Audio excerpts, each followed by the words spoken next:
Hitler का एक propaganda minister हुआ करता था जिसका नाम था जोसेफ गोebbels। गजब का भाषण दिया करता था और अपने एंटी यहूदी स्टैंड के लिए बड़ा फेमस था। 1933 से लेकर 1945 तक वो जर्मनी का प्रोपेगेंडा मिनिस्टर था। जी हाँ, प्रोपेगेंडा मिनिस्टर। वो उसकी एक लाइन थी जो कि बिल्कुल ये क्लियर है कि वो बिल्कुल सही बात है आज के टाइम के हिसाब से भी, और ये भविष्य में भी ये लागू रहेगी।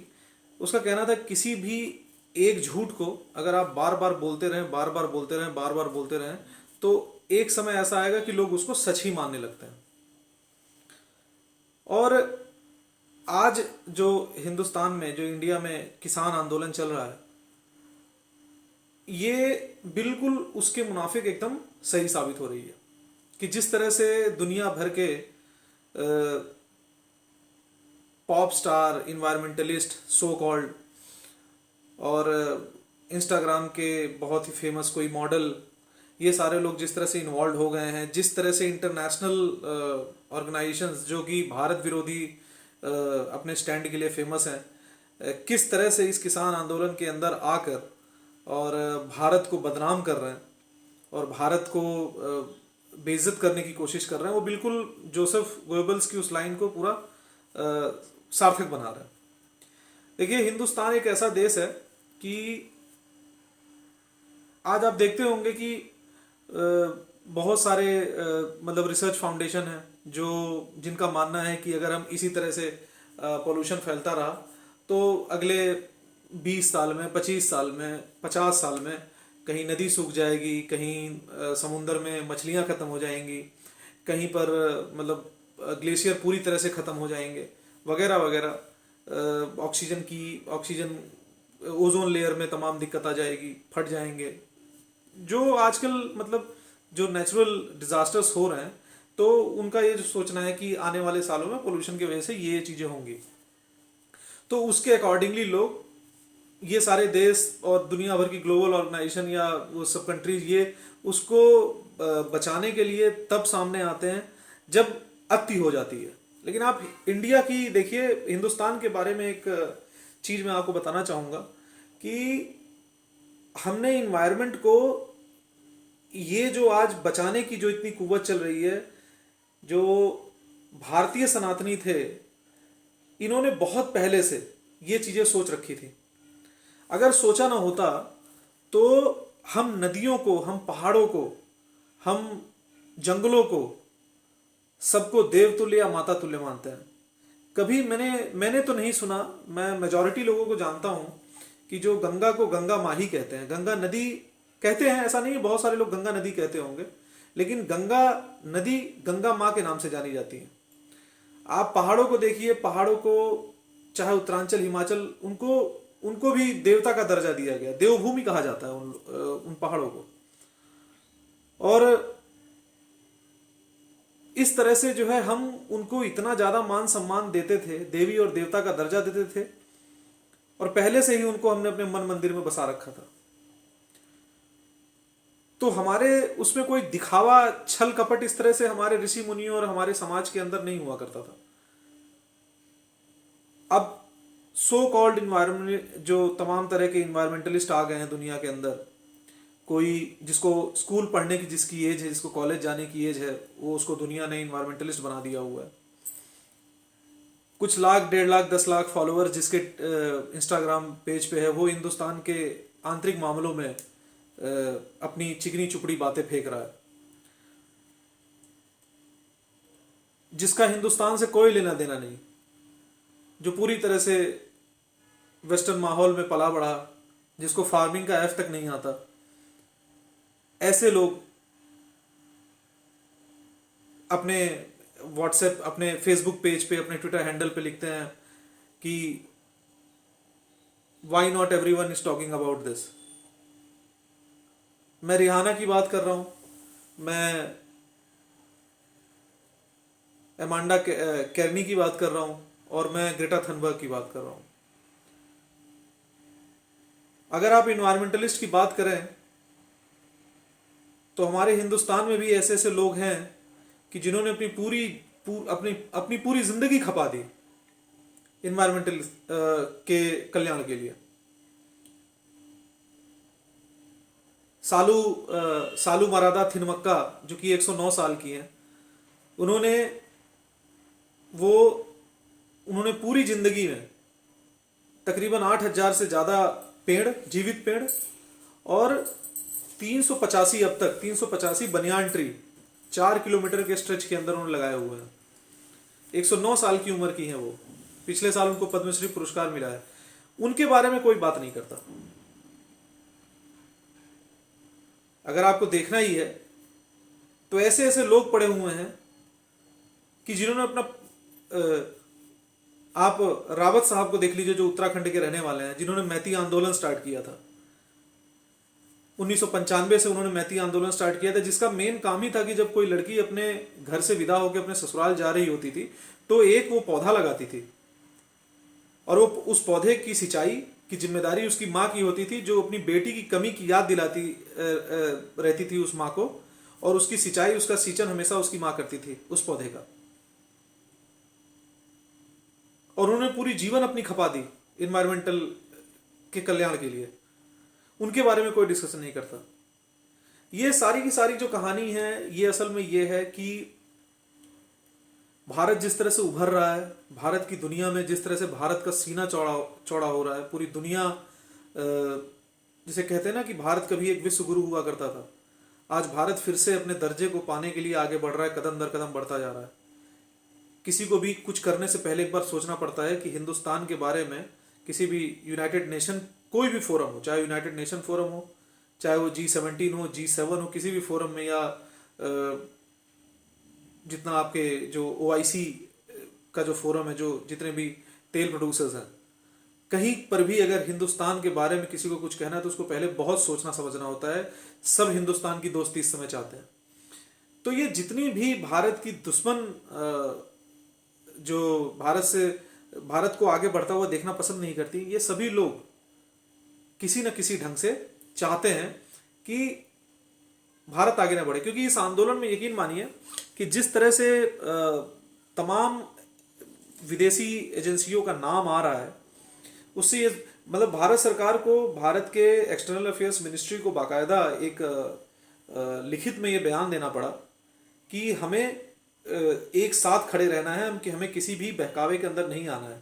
इसके बाद आपने देखा होगा कि India stand together Twitter handle पे काफ़ी ज़्यादा, ये सरकार का ही चलाया हुआ था, काफ़ी ज़्यादा ये ट्वीट हुआ था।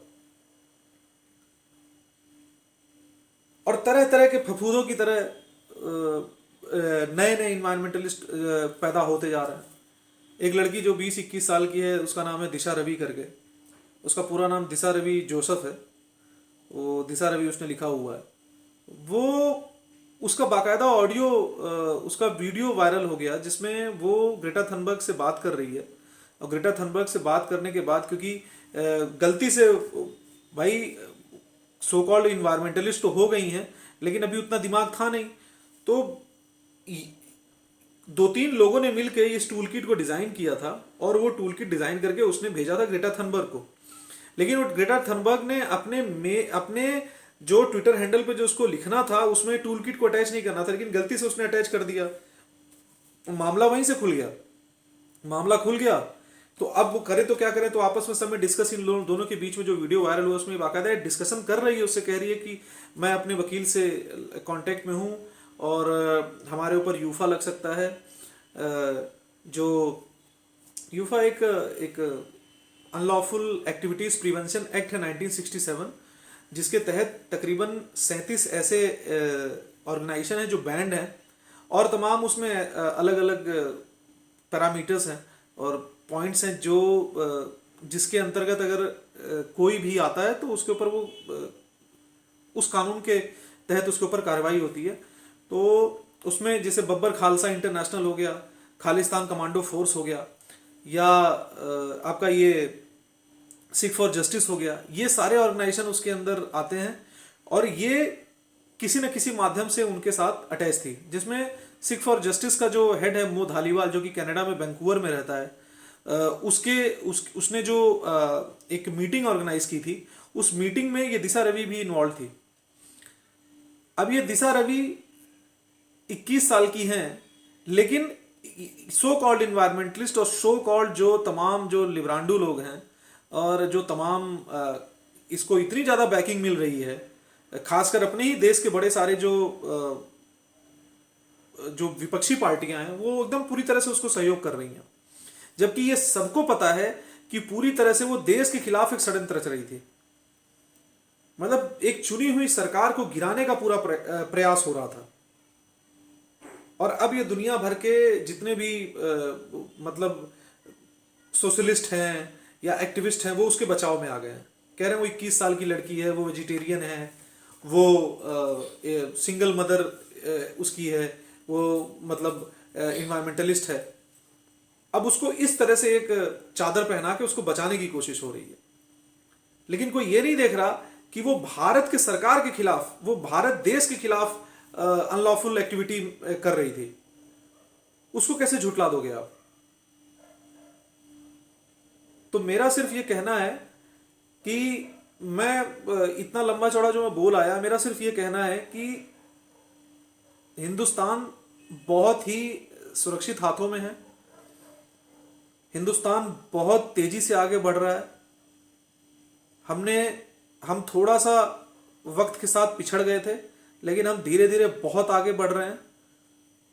दुनिया का कोई भी देश, चाहे वो अपने आप को सुपर पावर समझने वाला चाइना हो या जो ऑलरेडी सुपर पावर है, सबको पता है कि हिंदुस्तान क्या है। पूरब, पश्चिम, उत्तर, दक्षिण में कोई ऐसा नहीं है कि जो सामने आके हमसे बगावत करे। 135 करोड़ जो लोग कहते हैं ना कि हम 135 करोड़ हैं, 135 करोड़ जो लोग हैं उनका जो ये राष्ट्र है हिंदुस्तान, वो बहुत मजबूत है और आगे बढ़ रहा है। तो किसी भी कॉन्स्पिरेसी के में आप लोग ना पड़ें, अपने ऊपर भरोसा रखें, देश के ऊपर भरोसा रखें। और ये भारत देश किसानों का बहुत सम्मान करता है, हर एक हिंदुस्तानी किसानों का सम्मान करता है, लेकिन आड़तीय दलालों का नहीं। आड़तीय दलाल भी अपने ही लोग हैं, लेकिन उनको कष्ट इसी बात का हो रहा है कि अब पैसा डायरेक्ट किसान के पास कैसे जाएगा, जहां सारा का सारा पैसा पहले उनके पास आता था, तब सरकार के पास जाता था। तो ये कष्ट है, उनका कष्ट समझ में आता है। लेकिन जिस देश के अंदर 60 से 70 करोड़ आबादी गांव के अंदर रहती हो और एक मेजॉरिटी जो किसान है, कितने आड़तीय होंगे? 50,000, 1 लाख, 10 लाख, इतने ही ना। 10 लाख के आगे 50 करोड़ बहुत होता है। तो कल्याण 50 करोड़ करना है, 50 करोड़ लोगों का करना है। आपके पास भी ऑप्शन खुले हैं इन तीनों किसान कानूनों के तहत। तो कृपया करके लोगों को भरमाइए मत। आप सभी आड़तीय भाइयों से, दलाल भाइयों से मेरा यही निवेदन है। सरकार ने आपके लिए भी उसमें कुछ ना कुछ रखा ही हुआ है। रोजी रोटी थोड़ी मर जा रही है। आप भी कंपटीशन करिए, आप भी अपनी एक एजेंसी बना के सेपरेटली जो है किसी बिजनेसमैन के साथ कुछ करिए। कौन मना कर रहा है? और ये सरकार है, इसने अपनी इंटेंशन आपके सामने जाहिर कर दी है। ये सर्वजन हिताय और सर्वजन सुखाय के नियम पे ही काम कर रही है। ये विशिष्टवाद वाली सरकार नहीं है। देखिए, मेरी बातों से लोगों को लग रहा होगा कि मैं भक्त वाली श्रेणी में हूं, लेकिन मैं भक्त वाली श्रेणी में नहीं हूं। मैं नेशनलिस्टिक हूं, मैं पेट्रियाटिक हूं, और मैं हर किसी के भले की बात में यकीन रखता हूं। तो देश सुरक्षित हाथों में है। मजे से रहिए, चैन से रहिए और सबके कल्याण की कामना करिए। जय हिंद।